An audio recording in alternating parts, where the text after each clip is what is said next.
Hi y'all, I'm Jeff. And I'm Becky. And together we're a Cruising Good Time. This video we're going to talk about cruising the Panama Canal.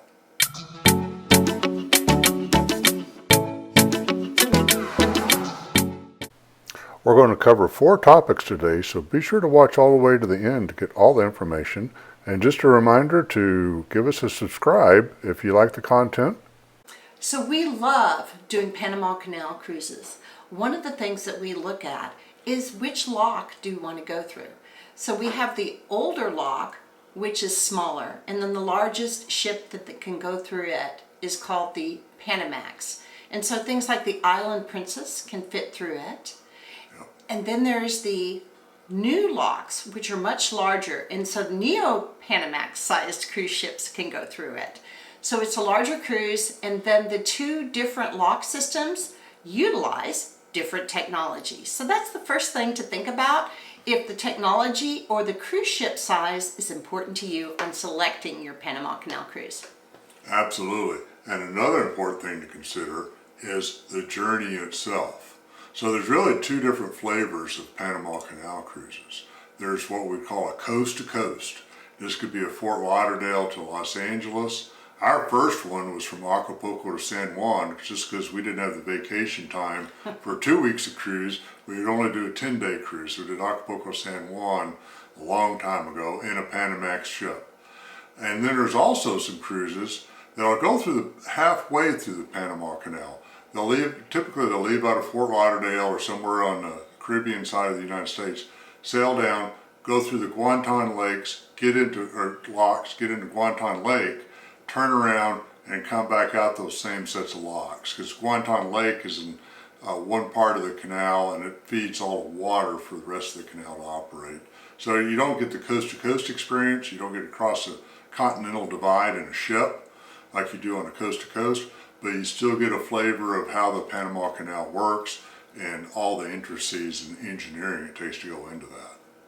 So when you're contemplating it, which canal you want to go through, another thing to consider is that shore excursions. Yeah. So our last short time we went through the Panama Canal, we were on the larger ship, we were on the Emerald Princess, and we went through both sets of lock, and then in Panama City, we got on a shore excursion where we got on a small ship. And the small ship then went through the old locks. Yeah. And it was very, very cool because for this, the perspective on everything is so different. When they lower the level, you are looking up. It's not like the cruise ship where you're always above the locks. Yeah. Here, you drop down, you can feel your ship or your boat going up when the water is put into it. And you can see the locks, and it is a totally different experience. Absolutely loved it. I absolutely agree, because when you're on a big ship, you're above, like Becky said, you're above the lock. It's hard to get that perspective that you're rising or lowering. But when you're on a little ship, you go in that lock, and the lock is above you, and then it starts flooding. You're going up, and then you can see the top of the lock come down from your perspective, because you're really going up in it. And then you realize you get a much more feel for how it's going. The other cool thing about that is when you're in a big old cruise ship, when you're in Emerald Princess, even though it's a big lock, we were the only ship in that lock. We took up the bulk of that lock. We're on this little shore excursion boat. We got in there, there's a little tanker in front of us. We squeezed in there, and right as the lock was closing, 2 pilot boats kind of hopped right in there next to us just to hitch a ride. And so we had 4 or 5 boats going up in the lock at the same time. So it's a whole different experience. It's a lot of fun. I really recommend that shore excursion to do it. You go up to halfway to Contractors Hill, get off on a bus there, and they bus you back to Panama City. You get on the ship. It's easy peasy.